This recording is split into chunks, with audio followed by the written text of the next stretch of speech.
Today, I wanted to talk to you about the person, right, that you want or know that you can be, and the person that you might be performing as, or the person that you feel that you are today, and that tension between the idea of who you really are deep inside and your full expression of yourself, and the places where you're really holding yourself back.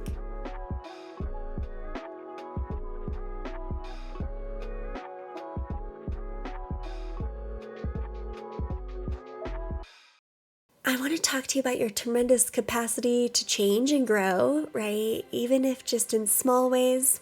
So I thought we would start today off with a little quote by Alan Watts.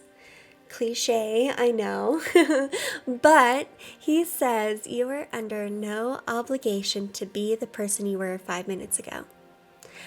And I was thinking about this quote so much this week, and I'm not sure why, but I love this idea of being constantly able to let go of my past and become who I am for this moment and be exactly who I need to be for myself in this moment, even if it's different. Because we have sort of a tendency to objectify ourselves. However, the tension you experience from not fully expressing your true self strips a great deal of your energy, right? It's that tension, right?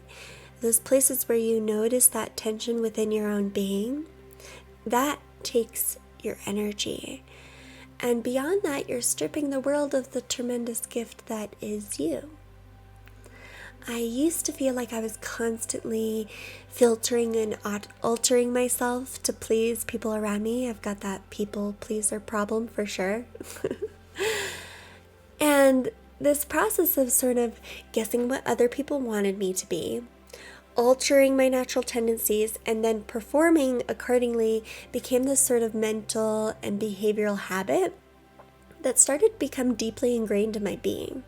And then I became a people pleaser. That just was who I was, and I identified not with the word people pleaser, but I thought, I'm happy when I'm pleasing other people. That's my happiness, right? And I was practicing and repeating this process over and over rather unconsciously, into the point where I had created sort of a strange dichotomy within myself of the person I was habitually being and the person I felt I was innately, but didn't know how to fully express anymore because I had subconsciously built up this pattern. Yeah. And I wonder if either of you have experienced that, or if anybody watching the video has experienced that sort of tension. I have this idea and this deep inner wisdom of who I feel like I am, and I'm not expressing that. And I'm not showing that. And I'm behaving in different ways that I don't fully understand because of probably some past trauma. So how can I really embrace and be vulnerable, right? To allow myself to really be that person that I feel that I am inside, to create some synchronicity and balance between the way I behave and the way I feel internally. So I started to kind of become aware of this pattern within myself, and I knew I couldn't live with this internal tension any longer. Beyond that, I felt like I was behaving like a shy person, but internally felt like I was an extroverted person, like I was a social person, right? But I was behaving shy out of fear and discomfort. So I knew, okay, I've got to make some changes. And I knew it wasn't going to happen overnight.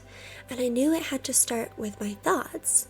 Because most of these types of problems aren't actually to do with other people or the world outside myself. It has to do with the way that I am perceiving the outside world. And the way I'm placing perceived expectations from other people on how they expect me to be. And that's happening all up here. What a very complicated process, right?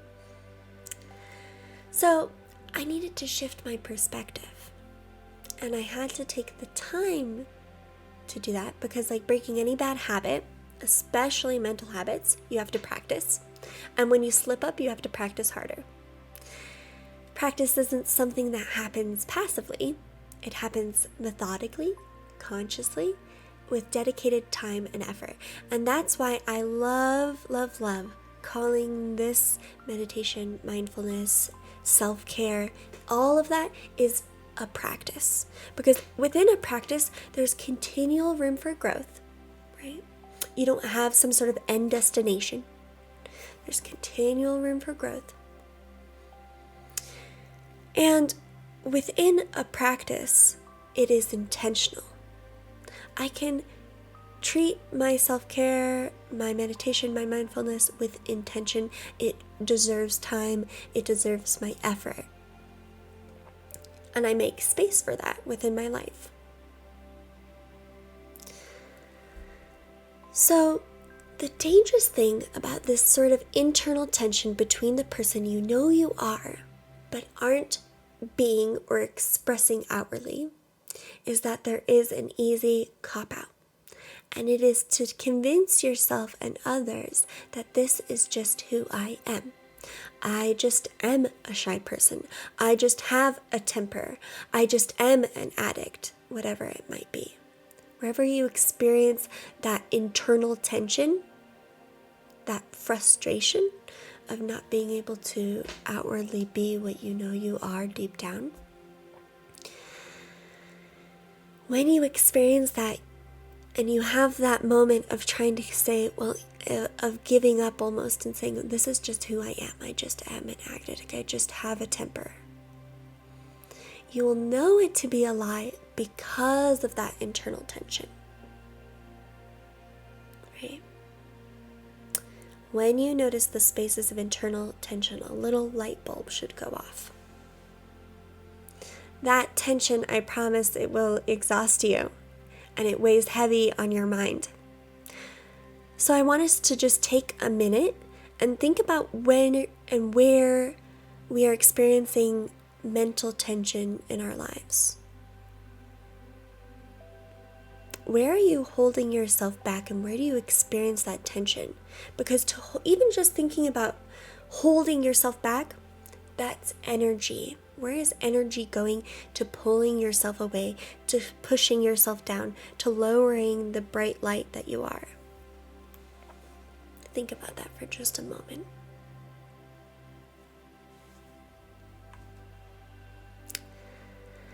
This cop-out of identifying with the person you are behaving outwardly, identifying with that tension as just being a problem that you have to live with.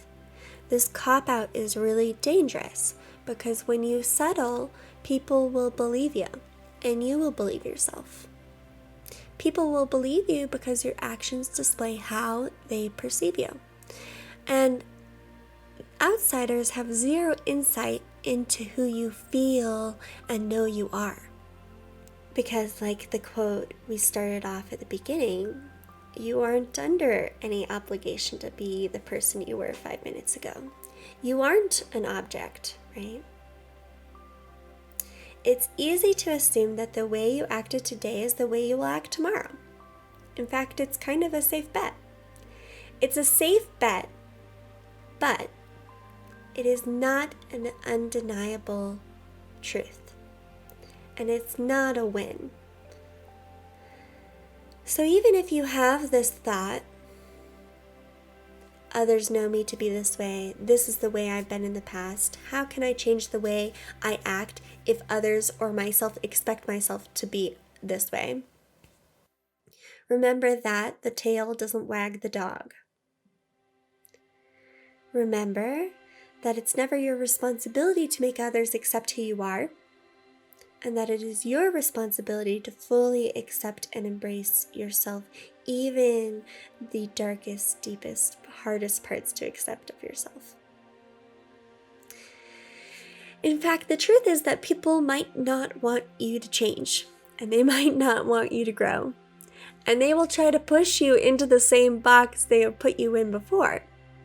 People objectify you because, like I said, it's that safe bet. It's easier to understand somebody if they are this box, if they are everything that they have been in the past, and you anticipate that for the future.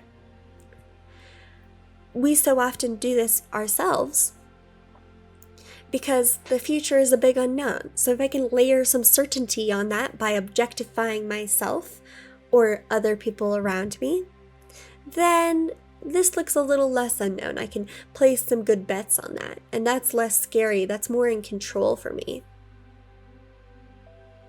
Same thing with yourself. It can be really scary to embrace the unknown of who you might be if you fully express your deep, deep self.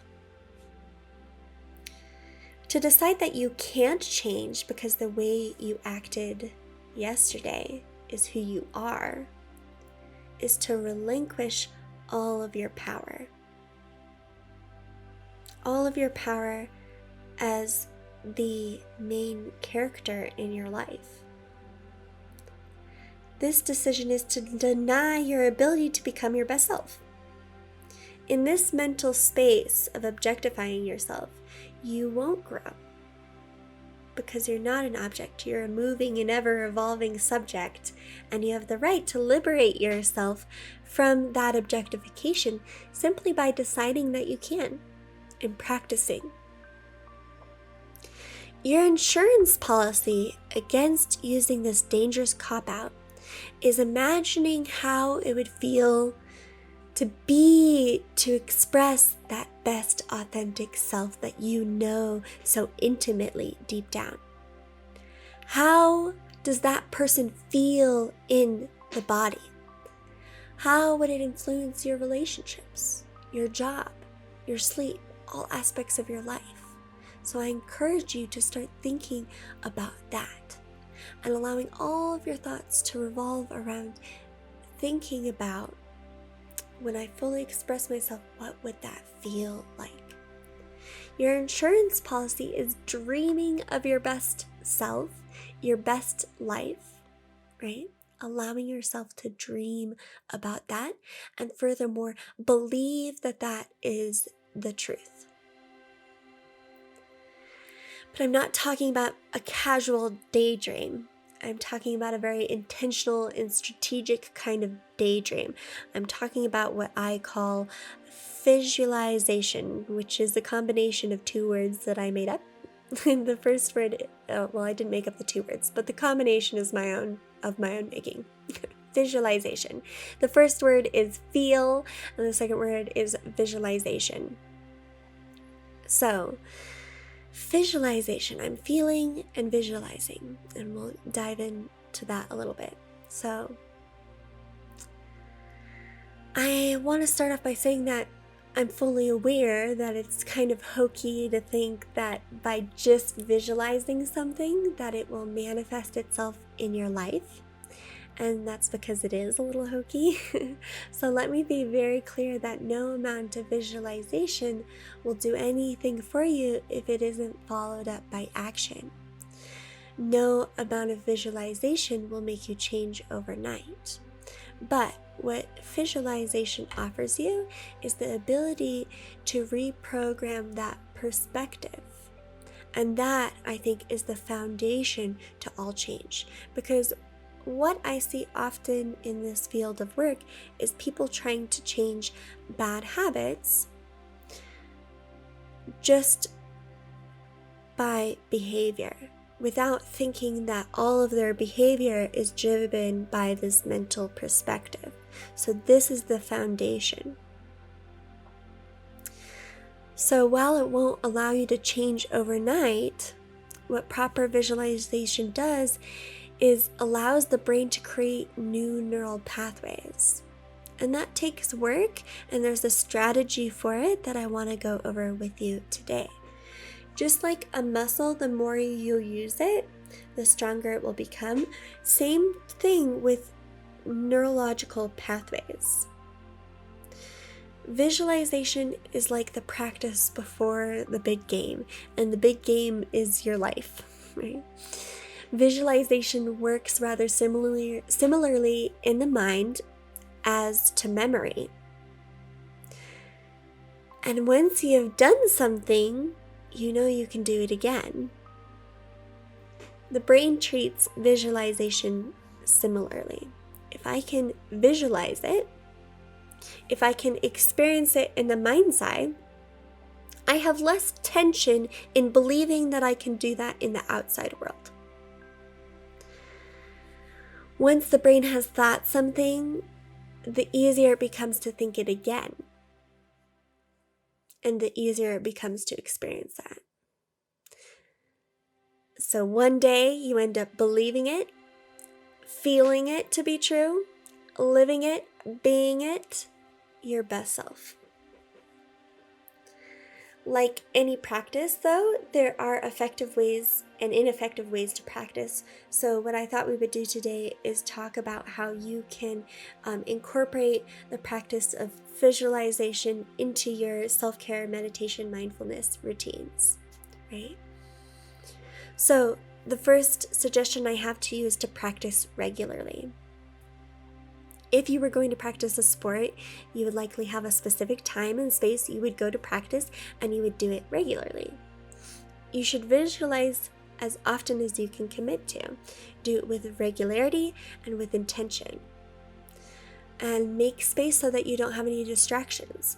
This time is only for your practice. In the same way that you would treat your meditation, right? You should create space. This is just, to me, a technique within our meditation. So if you approach this process with intention, you say, okay, this is the tension I've been having. This is where I want to be. Here's where I'm at. Here's where I want to be. And I'm going to practice regularly, treating it with intention. The second suggestion I have, and this one is very, very important, is when you practice visualization, you also absolutely should practice relaxation.